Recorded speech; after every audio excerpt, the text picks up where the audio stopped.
Well, hello YouTube. Here we are with a little mini project. Well, if you're wondering why you're staring at a door, well, no, I haven't gone completely crazy yet. There is a reason for it. This here is a closet door that's in one of my rooms here. Now we are going to install a hook to hang stuff on the door. Now, of course, one of the things I had is I was going to install it on the outside of the door here where you can see it. However, of course, you're going to be able to see it every time you walk into the room, as well as whatever you got hanging on the door is going to kind of look, cluttered, right? So, of course, I've come to the conclusion that I'm going to mount it to the inside of the door. So we'll give her an open up here, exposing, of course, the inside of the closet door. So, of course, take a few measurements on the door itself. Find out about the the depth or so that you want your hooks to be at. If they're too high, they're going to be uncomfortable to reach to hang stuff on. If they're too low, then they're going to be stuff's going to be touching the floor, right?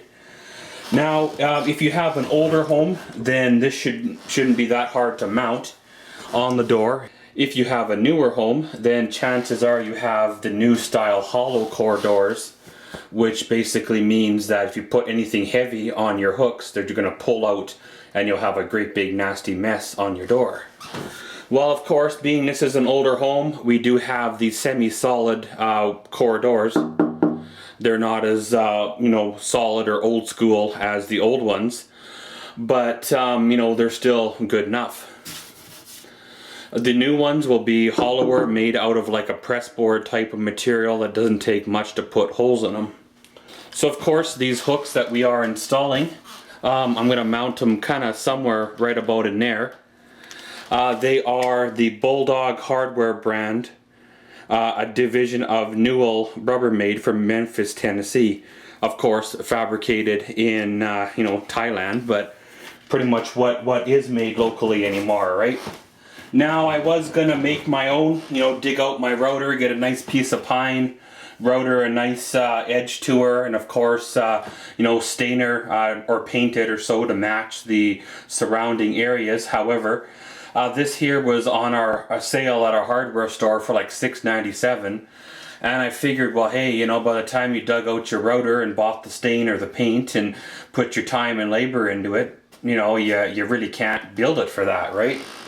So basically what I'm going to do here is find out roughly where the center of the door is, left to right. And then put the level on her here. Make sure she is, level, right? And then we'll drill a couple of pilot holes in here for our screws. And then we'll run our screws in. So what I'll do is I'll get one pilot hole and one screw started. And then we'll do the other one in ourselves. Okay guys, so here we go. I got the far right screw in. If you do notice, it is gold over the standard black Phillips screw that I had showed you earlier. When something is an inexpensive mass-produced item, whatever it may be, I always try to discard the factory hardware and use my own screws. Well, these here are just your standard gold, wood screws. I know they're not quite as pretty as the black, Phillips ones. However, if it does bug you, you can buy little covers for the screw heads so it'll hide the screws. But anytime I've ever used the factory hardware, they usually end up twisting off, stripping, breaking, causing issues. So usually when you have something like this, I just discard and use my own hardware. So as you see there, we got the one screw in. It's time to mount the other side. So basically we'll take our handy dandy level here, put her on, try to get her as level as we possibly can. I know it doesn't have to be like 100% level, because I'm sure in an older home, if that's what you're working on, the door is probably a little off to boot, but you want to make sure she looks pleasing. So now we'll just run our screw in.